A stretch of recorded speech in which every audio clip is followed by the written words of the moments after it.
Je vais te montrer dans cette vidéo comment augmenter tes taux de conversion de manière considérable. Je vais te montrer 2 scripts qui ont chez mes clients généré beaucoup d'argent. Là, on va partir du principe où tu as déjà du rendez-vous de programmé et tu as le prospect en face de toi. Donc garde déjà quelques, concepts de vente en tête. Il faut que tu te renseignes sur ce que c'est que la questiologie, l'art de poser des questions pour, vendre en fait ton business sans jamais le dire. C'est vraiment en posant des questions que tu vas pouvoir établir un diagnostic sur les problèmes et la situation désirée de ton prospect et in fine pouvoir déclencher une vente. On dit que la vente, c'est les résultats d'un excellent diagnostic, d'où l'intérêt de cette questiologie. Ensuite, renseigne-toi sur les principes d'écoute active qui consistent justement à écouter la personne et à reformuler ce qu'elle te dit pour lui montrer l'intérêt et lui montrer que tu l'écoutes. Renseigne-toi également sur quelques concepts de PNL. J'en ai un à te partager tout de suite, c'est le CSA, donc calibration, synchronisation et action. Avant de commencer un appel, il faut que tu puisses te calibrer, physiquement, verbalement, paraverbalement avec ton prospect. Donc sur le verbal, c'est-à-dire le vocabulaire qu'il utilise, le paraverbal, c'est la manière dont il utilise ce vocabulaire et le non-verbal, c'est la manière dont il communique avec son corps pour s'exprimer. Ce qui représente d'ailleurs 80 du langage et c'est pour ça que la visioconférence, pour ce genre de vente, est recommandée. Donc je vais te montrer aujourd'hui 2 types de scripts. Je vais te dire lequel tu devrais utiliser. Si tu as déjà une offre qui est créée, qui est scalable, du genre une formation ou un SOP que tu vas, calquer chez ton prospect, tu vas pouvoir faire ça en R1 unique. Si c'est une offre qui, de toute façon, est scalable, parce qu'on ne fait pas un business si c'est pas scalable, mais si c'est une offre qui demande un temps de réflexion pour toi pour faire un plan d'action sur mesure, alors je te recommanderais plus cette technique-là, donc R1, R2. Résumé, tu vends par exemple une formation ou un accompagnement qui est déjà fait, qui a déjà été testé, tu fais un R1 closing directement. Et si tu as besoin de te concerter avec tes équipes sur un plan d'action pour associer en fait à chaque problématique de ton prospect une solution, dans ce cas-là, tu pourras faire le R1, R2. On commence par la partie R1. Donc, j'ai fait un script en PDF que je te partagerai sûrement en lien dans cette vidéo. Il faut garder ce schéma en tête dans toutes tes ventes. Et c'est très simple, ça va te permettre de garder une guideline, si tu veux, tout au long de ta vente. La première étape dans une vente, c'est la partie connexion. On ne vend jamais rien si la personne n'a pas confiance, qu'elle n'a pas d'informations par rapport à nous, notre entreprise ou notre produit. Donc concrètement, une connexion, ça va passer par le fait de poser des questions sur ce qu'elle fait actuellement, comment il nous a connus, qu'est-ce qui l'a poussé à venir sur cet appel, et tout simplement de tisser un lien comme on le ferait avec quelqu'un dans un bar qu'on ne connaît pas. Une fois que cette connexion a été faite, entre 3 et 5 minutes, on va pouvoir faire un cadrage. Donc là, si on fait un R1 unique, on va cadrer sur comment va se passer cet appel-là. C'est-à-dire, écoute, prospect, je vais t'expliquer maintenant comment va se passer cet appel. Le but, au début, c'est que tu puisses me parler des challenges que tu rencontres actuellement, c'est ici. Je vais ensuite te poser des questions sur la situation désirée, c'est-à-dire la situation dans laquelle tu aimerais être, dans la mesure où nous avons travaillé ensemble et que l'accompagnement est passé. Je vais par la suite voir si on est les bonnes personnes pour t'accompagner, et dans cette mesure-là, je te présenterai comment on peut avancer ensemble par la suite. Est-ce que ça te convient? Là, vous attendez la validation et vous pouvez démarrer votre pitch. L'idée, d'abord, c'est de trouver ce que j'appelle moi le PDS, c'est problème, douleur, souffrance. Donc là, en gros, c'est la recherche de diagnostic, de challenge que la personne rencontre. Je l'ai détaillé dans le PDF juste à côté, évidemment. Je passerai rapidement dessus, mais cette vidéo va vraiment vous servir à comprendre les enjeux, en fait, d'un bon script de vente. PDS, donc, problématique. En gros, c'est en surface, peux-tu m'exprimer le pourquoi, qu'est-ce qui t'a fait venir, en gros, quels sont tes freins actuels? Maintenant, je vais sélectionner les plus importants et je vais creuser les douleurs. Imaginons que mon prospect est une agence qui n'arrive pas à la scaler. Bon, ça c'est le problème global. Je vais rentrer un peu plus en détail. Concrètement, tu n'arrives pas à scaler ton agence. Selon toi, est-ce que c'est dû à ça, par exemple la génération de prospects? Est-ce que c'est dû à ta délivrabilité? Est-ce que c'est dû à un recrutement potentiel d'équipe? Et là, je vais pouvoir trouver du coup une douleur, quelque chose de plus profond. Et je vais creuser sur le pourquoi tu as ce problème-là, depuis combien de temps, qu'est-ce que tu as testé, avec qui, comment ça s'est passé, etc., etc. Donc là, poser des questions, mais toujours sur un point de vue assez cartésien, sans rentrer forcément dans les souffrances personnelles. Et après, je vais justement rentrer dans les souffrances entre grands guillemets. Le but, c'est pas de faire pleurer la personne, c'est juste que, vu qu'elle est en présence tout de suite d'un consultant qui est spécialisé dans un domaine, qu'elle puisse se livrer, s'ouvrir complètement pour que nous, on puisse derrière s'en servir pour apporter l'offre la plus spécifique par rapport à cette personne-là possible. Donc la troisième étape, c'est établir en fait les souffrances. Donc concrètement, comment ça s'impacte sur sa vie perso, à quel point, depuis combien de temps, comment il voit les choses, etc. Là, il y a quelque chose qui fonctionne bien pour réfléchir en termes de questions, c'est le VACOG. Vous savez, le VACOG, c'est les 5 sens du corps humain: vue, audition, kinesthésique, olfactif, gustatif. Donc commencez vos phrases en posant des questions par rapport à ces 5 sens. À quel point ça te touche, kinesthésique? Comment tu vois les choses, visuel? Quelle odeur ça a? Je sais pas si on peut dire ça comme ça. Voilà, l'idée c'est de trouver d'abord un bon diagnostic pour spécifier après ce qu'on va faire par la suite. Donc là, on a conscience des problématiques globales, des douleurs spécifiques et des souffrances qui empêchent mon prospect, donc pas encore mon client, mon prospect en face de moi, d'évoluer. Et c'est là que je vais pouvoir commencer à comprendre quel maillon de la chaîne je vais pouvoir être moi en tant que consultant pour joindre les deux bouts et l'aider à avancer et à scaler justement son agence ou son business quel qu'il soit. Je vais le remercier parce que c'est pas facile de se livrer sur ses problèmes et surtout qu'il y a beaucoup de gens malveillants dans le business, donc là, on va le remercier de s'être livré à nous, et on va parler de sa situation désirée. Je vous ai mis un framework par rapport à ça, c'est être, faire, avoir. En gros, c'est les objectifs. D'ici, et là, vous ciblez la fin de votre accompagnement, 3 mois, 6 mois, ou si c'est un done for you, 1 mois, 2 mois, 3 mois. D'ici la fin de cette prestation, dans la mesure où on démarre ensemble, qui est-ce que tu aimerais être? Qu'est-ce que tu aimerais faire? Qu'est-ce que tu aimerais avoir? Ça vous donne des pistes de réflexion pour créer vos questions dans votre script. À partir de là, vous pourrez faire la même chose qu'avant, c'est poser les questions: pourquoi tu veux être ça? Depuis combien de temps tu y penses? Qu'est-ce que tu as déjà testé pour l'être? Et cetera, et cetera. Et là, on va du coup lui faire visualiser ses objectifs. Maintenant, parce que sinon ça ne servira à rien, si il a ces problématiques-là et cette vision-là d'objectif, il y a forcément quelque chose qui l'empêche d'y arriver tout seul. Donc on va lui poser la question. Je répète ce que tu m'as dit, tu as tel problème, douleur, souffrance, tu as tel objectif, donc selon toi, qu'est-ce qui t'empêche d'y arriver tout seul? Ça peut être un manque d'information, ça peut être un manque de compétences, ça peut être un manque comment dirais-je, de mentorat, même de process, de technique, etc. Donc là, vous allez pouvoir déterminer concrètement qu'est-ce qui l'empêche d'y arriver seul. Et forcément, qu'est-ce que vous pouvez lui vendre derrière. Et c'est à partir de là que, évidemment, j'ai raccourci, mais il y a toute une partie framing, donc dans la mesure où on bosse ensemble, est-ce que tu es motivé, etc. Ça, on connaît très bien ça et je vous l'ai détaillé de toute façon ici. Et là, on va pouvoir pitcher. Donc on va pitcher en prenant en général, moi je recommande de créer un support sur lequel il y a deux offres. Une offre de persuasion et une offre réelle qu'on veut vendre. Donc l'offre de persuasion, c'est l'offre plus chère que celle qui correspond vraiment au prospect. Donc c'est une offre, par exemple, je sais pas, un accompagnement à 7 000 €, c'est un done for you, il y a une immersion, etc.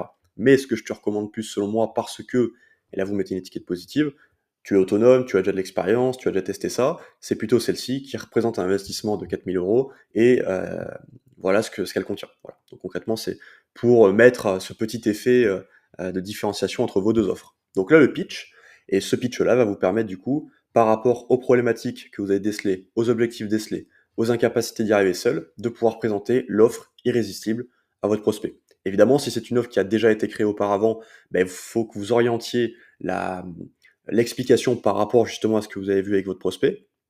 Mais de manière générale, quand vous faites ça, c'est soit vous avez la capacité instantanément de créer votre offre sur mesure par rapport à votre prospect, soit que l'offre a déjà été créée auparavant. On va survoler rapidement ce script. Comme je vous l'ai dit, je vous donnerai gratuitement accès à ce script dans cette vidéo.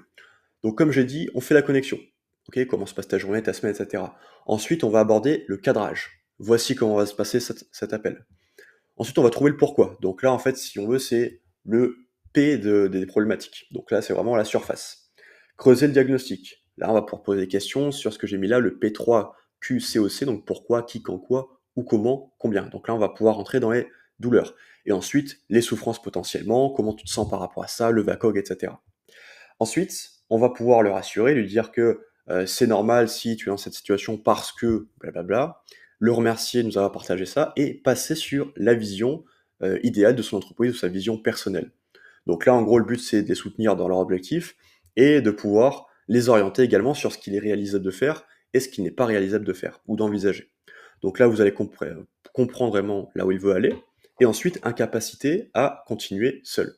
Parce que vous pouvez-vous évoquer des freins que la plupart de vos prospects rencontrent, c'est l'incapacité de le faire soi-même, ou le désir d'aller plus rapidement, ou le désir de suivre un système qui est guidé par quelqu'un qui l'a déjà fait. Ça peut être des choses, parce que tout le monde ne se sent pas à en pleurer de ne pas avancer. L'idée, c'est simplement de, peut-être moi je veux aller plus vite, précisément, moi quand je prends un prestataire, c'est que je veux aller plus vite, ou j'ai pas la compétence et je veux pas l'apprendre.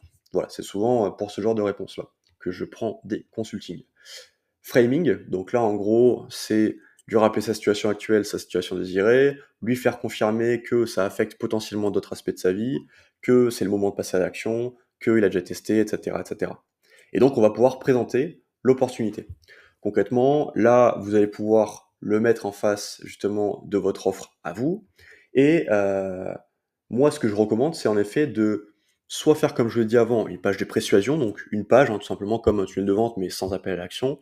C'est simplement un copywriting sur si tu arrives ici, c'est parce que j'ai décelé chez toi un potentiel et j'ai envie de travailler avec toi.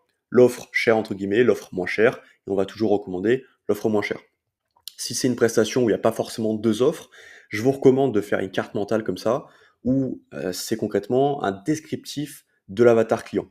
Pour montrer à votre prospect que vous savez que précisément, actuellement, il est dans cette situation-là, donc on va dire l'étape 0, que ce qui vient après, c'est ça, et cetera, et cetera. Et en fait, il va pouvoir se visualiser lui-même dans l'accompagnement, dans la prestation que vous allez pouvoir lui fournir. Et ça concrètement, je vous garantis que ça convertit à mort parce que les gens, quand ils voient que vous connaissez votre domaine, que vous connaissez en fait qui eux sont et que vous avez la capacité de les faire avancer, c'est euh, c'est terrible, ça fonctionne très bien. Démonstration de votre offre. Donc là, ici, je peux pas faire le script à votre place, c'est vraiment le fait de mettre en avant les enjeux, les problématiques et les solutions que vous pouvez mettre en place par rapport à ces problématiques-là. Et après, bah, encore une fois, vous pouvez, moi à l'époque, quand je pitchais là-dessus, je montrais nos 5 modèles de croissance, même on en a 6 maintenant, mais 5 modèles de croissance, et c'était ça, problématique majeure, objectif majeur par modèle de croissance, solution à implémenter et conséquences de l'inaction ou de l'échec si tu restes dans la situation actuelle. Call to action, et puis après, faire la persuasion, comme je vous dis, s'il y en a, et sinon, terminer. Et puis après, vous annoncez votre tarif, vous vous taisez, et vous traitez potentiellement les objections. Il y aura une autre vidéo sûrement sur les objections dans cette chaîne-là. N'hésitez pas à vous abonner pour ne pas la rater. Je vais passer maintenant à la... Ah merde. Je vais passer maintenant au deuxième script. Donc c'est un script consultatif.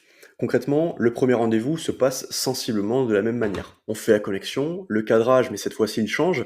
C'est pas je vais te présenter à la fin comment on va pouvoir avancer ensemble. C'est à la fin de cet appel, je prendrai 24 heures pour rédiger un plan d'action et lors d'un deuxième rendez-vous, je pourrai te le présenter.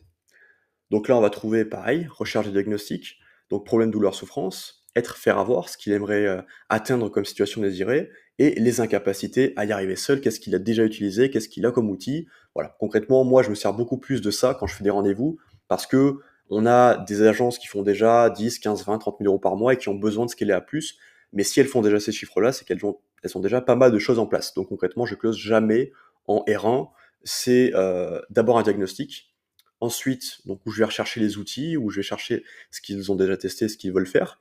Et après, je vais présenter un plan d'action justement sur lequel on va pouvoir montrer leurs petites problématiques qui les empêchent de scaler et les solutions qu'on peut mettre en place. Parce que souvent, ce sont des petites différences qui font des gros résultats. Donc, je vais faire mon R1 classique et en R2, donc 24 heures après, je vais pouvoir refaire un rappel de ce qu'on a vu. Donc, tu as tel problème, tel objectif.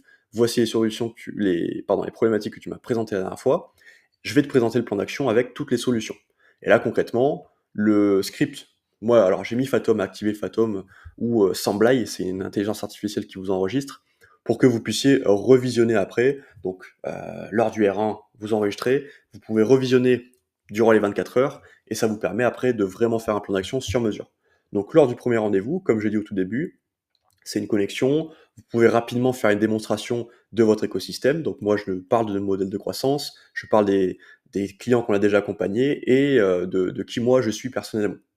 Ensuite, je vais faire l'audit des problématiques, de la situation désirée, des outils utilisés, identifier les inefficacités et je vais apporter de la valeur de toute façon de manière continue.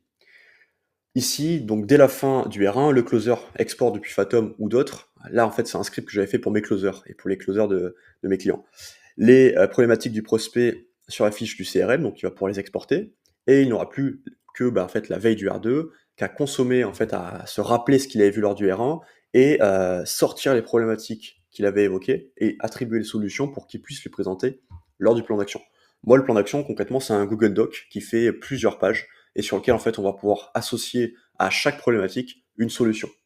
Donc 24 heures à 48 heures plus tard maximum, mais comme on dit pardon, le délai fait la vente, tue la vente, le délai tue la vente, eh bien il ne faut pas que ça soit beaucoup plus long que ça. Donc là, le closer retourne sur ses notes de R1, il prépare les problématiques majeures dénichées, j'ai mis au moins 3, mais préparez-les toutes, et concrètement, vous allez pouvoir refaire une connexion avec la personne, se calibrer sur le verbal, paraverbal, non-verbal, refaire une connexion, quoi.